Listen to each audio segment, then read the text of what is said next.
20. So, should be recording. Right, we are recording. Always like to do that. Alright, so, good morning. Yo. Welcome to the Inspiration Box podcast, version 2.0. We had a little trouble figuring out That mic situation. the mic, But we're here. We're here. Listen, life is all about experimentation. That's it. So we try with what we have and we keep it moving. So we're not even using the mics that we usually would use.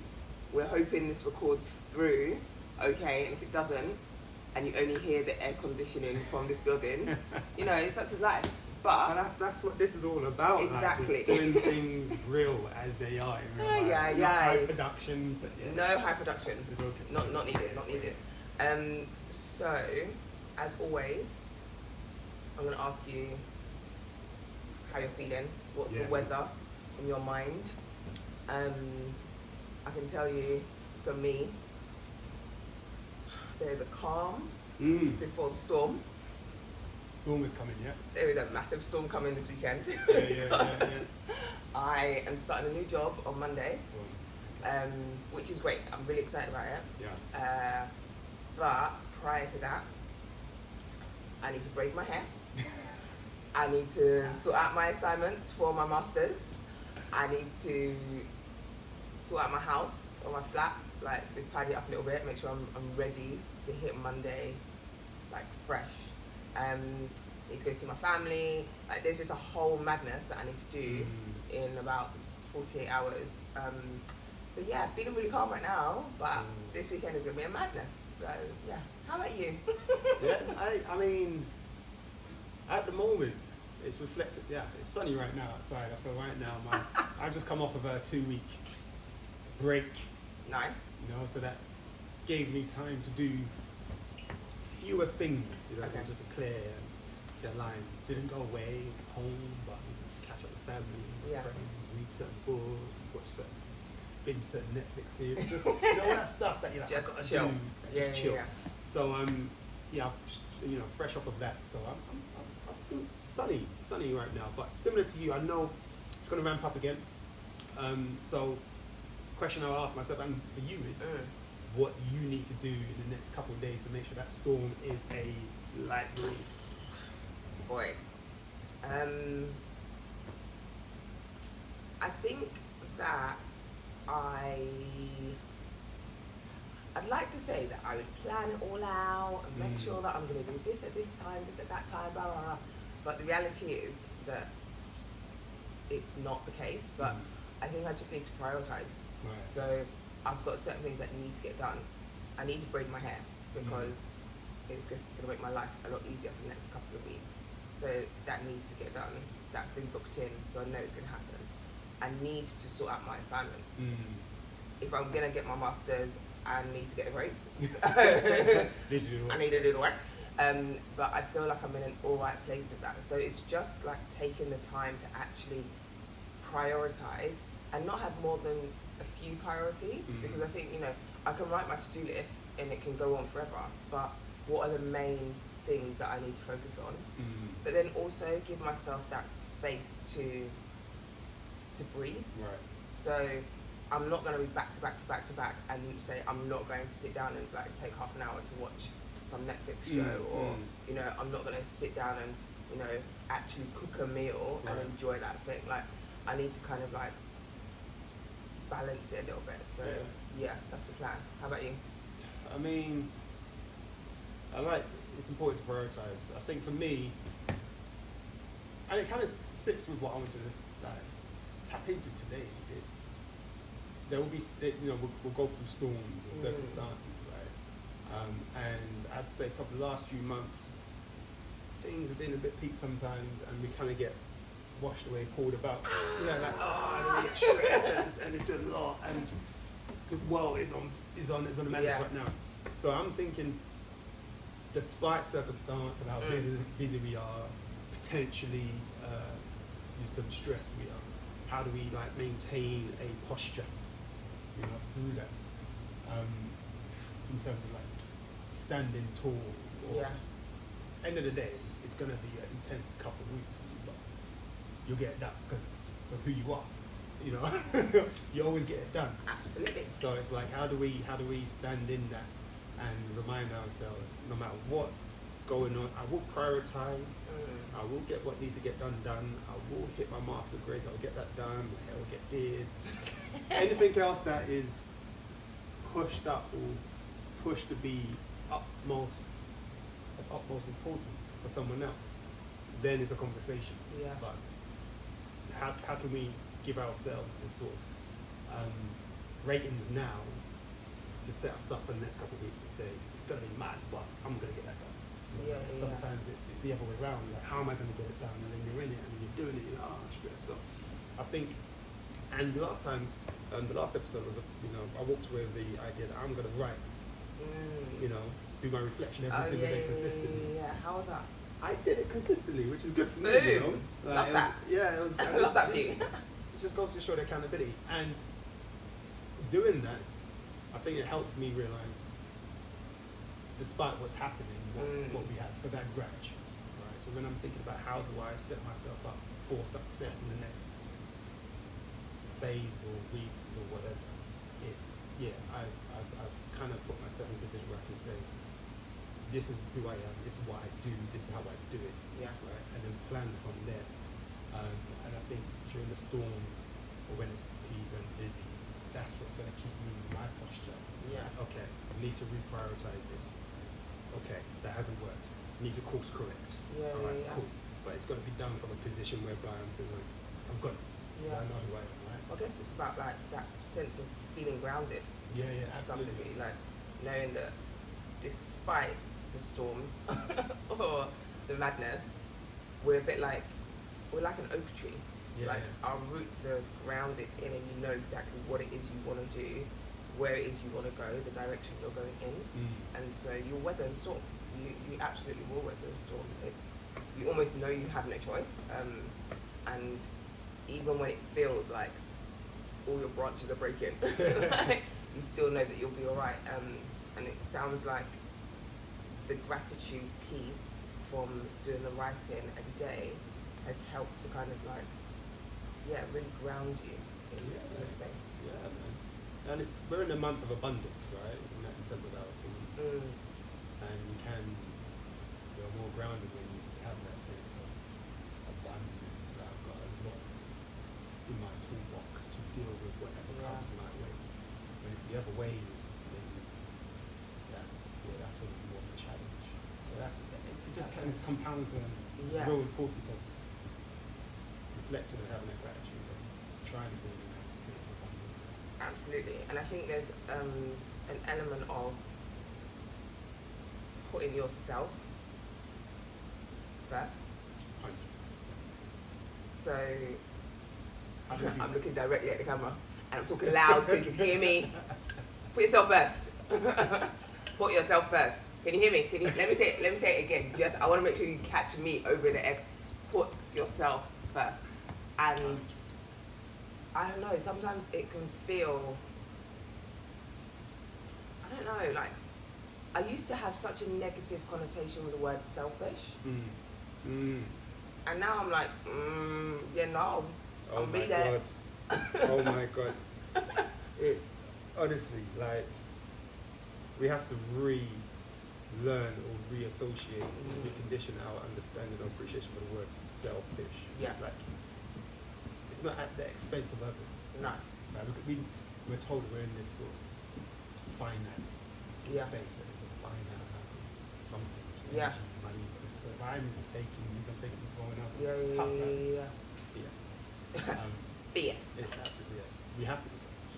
But how do we do that? I think for me, it's come about by recognizing that by pouring into my own cup, I then have capacity to pour into others.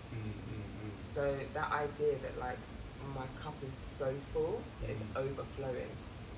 And like that abundance, right? And it's overflowing in a way that I can now give to others, or I can now have capacity to help the rest of the world, or whoever is in my world. But, you know, if my cup isn't flowing, or I'm not pouring into myself, I'm not able to fully give anyone else parts of myself. And it's not fair on them, but it's also not fair on me. So it's been a mindset shift. And I've been, like, I'm great at telling other people, oh, you need to put yourself first. Put yourself first. But, you know, it took a while for me to be like, when did you last put yourself first, babe? And it's,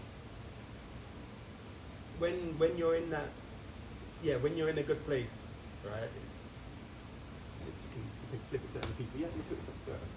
But how do we listen to ourselves to know my cup is empty? Yeah. You know, sometimes I think we've normalised being stressed and anxious and fearful and just carrying on. We don't, are we aware of the signals like, yo, wow, that's a trigger, or man's not okay? And I'll speak to my cohort of men in the sense that we're so stoic sometimes that we don't look at the signals like I'm lashing out, or I'm agitated, or I'm irritated. But, you know, how do we associate that to I need to kind of just go do me a little bit and just get that to a point where I'm not agitated, I'm not on edge, I'm not lashing out at my kids or my partner or my friends.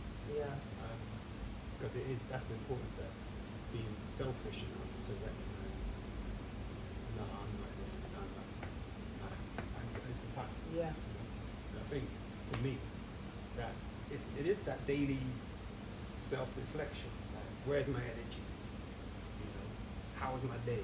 What triggered me? And actually let me take stock of what is good in my life, so that I can then say, actually, you know what, I feel like that, but when I pray it really properly and write it down. But, okay, cool. Tomorrow I'm gonna come with a different energy. And then again, daily process. I think it's that learning about yourself, or acknowledging yourself, and understanding the nuances as to what works for you, what doesn't work for you. Being able to reflect on it allows you to know that you're not going in a particular area, in a particular direction again. You're like, actually, this triggered me today. It didn't feel good. I'm going to avoid doing that next time, or I'm going to learn from it for next time. So I think there's that idea of, like, you know, just reflection is great, and gratitude is great, but it's not only for the good things, it's also being able to see what didn't go so well, and what you could potentially improve on, or adjust, or, you know, recenter again and start your journey again. I love that, recenter. Because I'm thinking, how, for someone who's not on the journey that we're on, how do they start, right? And what worked for me is when one of my advisors, one of the board of directors. We'll get onto that at some point. Everyone needs to have a board of directors. Amen. Even if they don't know that they're on your board of directors. Exactly. Let's pin that for an episode. Building a boardroom. We all have values and beliefs systems. But sometimes we don't visualize or articulate it in the day-to-day life. And then we're getting triggered because people are going against those values and belief systems.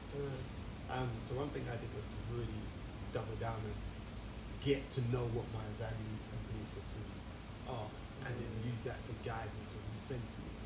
So and it's all about integrity, right? And I think that, you know, the etymology of that word is about wholeness, about what works and what works and what does not work.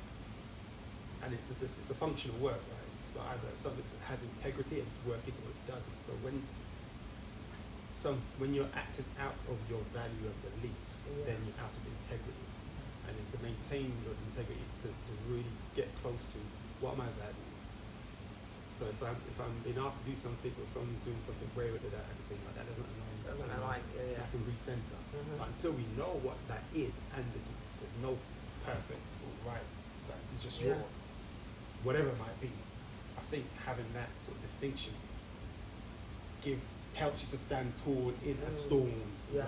Like, this is mad, but at the end of the day, I'm doing what I believe is right and my value systems. So then it gives you that sense of calm. Yeah. So I think writing that down and getting clear on what are you up to, what are your value systems, what are your Well, values. this is it. Like, I think that everyone needs to have like their own personal manifesto.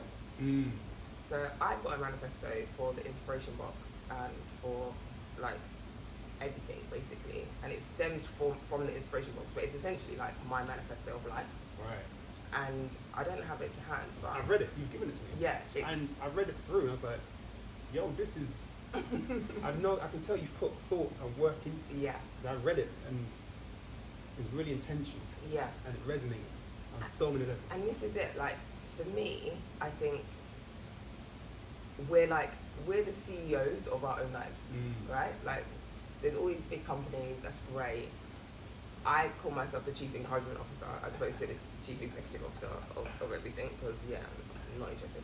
But yeah, as the CEO of my life, if my life is like a company or an organization, what are my values and what is my mission? And that's why I think that like we all need like that manifesto, and it doesn't have to be long, but it's almost like your guiding light. That if you're not 100% sure what exactly your values are yet, that quote or that manifesto can really kind of help to recenter you. So there's loads of quotes. I love a quote, but there's loads of quotes that I've had that have really kind of like helped center me and make me feel like, okay, cool, this is where I'm going. And so if you don't know what your values are, or you're not sure what your values are, it might be that you find a quote that works for you. And maybe that's a challenge to everyone, to kind of like think about a quote or a saying or, you know, a passage in a book or whatever it might be that really resonates with you and who you are as an individual, that you could go back to at any point. So there's one which is by, I think it's Sigmund Freud, which says, out of my vulnerabilities comes my strength. And that for the longest was mine. I was like, everything I'm going through, like when it going gets tough, like it's okay, because I can be vulnerable, because it will allow me to bring my strengths through. So that was my kind of like guiding light. So yeah, challenge to you. I mean, yes. I feel like I'm pretty clear on my, as a business, as an individual, seeing what my mission statement are. And the center of that is giving value to others. Nice. Helping other people unlock their potential. Because in doing that, I unlock my own. Yeah, you know? absolutely. You know, I've explained, like, if there was an image in my head that would describe me, it would be the iceberg, and the depth. Yeah. You know, like, do the deep work, the unknown, the darkness, like, swim there. So, you know, in tapping into my own potential, that's me saying, we don't know how deep we can really go. Yeah. So, me going deep, I want to help others unlock their own potential. Absolutely. So that's, and it's a very sort of generous approach. And I work in sales, in tech sales, which is typically deemed to be get. You know what I mean? Get someone to do something that they don't want or need to do. But I flipped it, and this is why I sometimes stand out, and I'm sometimes at issue. You know, because if I feel like I'm not offering value to my clients or to this person I'm talking to, I'll take stock and say, but this thing doesn't suit them. I know the business wants this, but in time you'll see that you build a trust and rapport with the person, and from that relationship you can then build and have a close relationship, and that's where success comes from, in my opinion. So sales is changing, and that's I take that into what I do at work and in life as well. How am I serving this person? I was on a call, did a masterclass yesterday with some students, and I shared that naturally I'm an introvert, right? But when I'm in rooms, I thrive. and so that networking, being in rooms it's really hard for them, and I went that, and it was for me until I flipped it and said, if I'm in a room, it's not about me. I'm in a room trying to understand everyone's story, you know, and give them the space to talk. That's a value to them. That part. And from there you can see, you know what, that bangs, we could work on that. Yeah. Rather than me. I need to pitch, I need to get my story across, I need to close something. Absolutely. You know, it's that reframe. So a couple of things. That the value piece. It's important that we know our values, or we get to know our values, but we don't necessarily need to share it with the world. So you know, I don't mind. Like for me, my manifesto, I'll share it with the world, and that's good for anyone to read, to look at. But I want to reiterate the point that your values are yours. Yeah. And so if you choose not to share it with the world, that's for you to choose to do. That's the first thing. Second thing, about value alignment and companies, and we can maybe talk about this on a separate episode, about the work that you end up doing when you're working for others. I have always worked in organisations where my values have aligned, and so that's why when people look at like the work that I'm doing, they're like, how did you find a job that is so perfect for you? I'm like, I don't know, but actually I do know. Yeah, right. It's because my values are quite strong, and I know what it is I'm looking for. And if I join an organisation and it doesn't do that, I'll find a way to make it do that. Like I will create roles and people will be like, oh, that's not how it started. And I'm like, I know, but it's how it's going. There's that piece. And then that final point I wanted to pick up on was the piece where you said it's not about you, it's about other people. There's so many things that people do and they think, oh my gosh, but what about me, what about me, what about me? And that's the kind of like selfish piece that I'm like, nah, behave. So I, for example, I'm a good public speaker. Do I like public speaking? Absolutely not. Ezekiel, I will get so nervous before speaking in public. And public being like a group of people at work, like a big group of people, small group of people, in front of other people. Anxiety kicks in, real. Listen, I will be like, there will be like, we're going live in a minute, and I'll be like, okay, cool, I need to go. I will run to the bathroom, I need to go to the bathroom, I need to lift. It's a madness. When I'm doing it in front of kids and young people, they're like, you're actually crazy. Because I'll be the first, like 10 seconds before, I'll be in there going like, whoo, whoo, whoo, it's gonna be fine, it's gonna be fine, it's gonna be fine, it's gonna be fine. And then I'll hear them in my ear, 3, 2, 1, I'll be like, and good afternoon, welcome to. And the kids are like, what just happened? What has happened? And do you know how I flipped it? It's not about me. It's about what I can bring to the table to help others.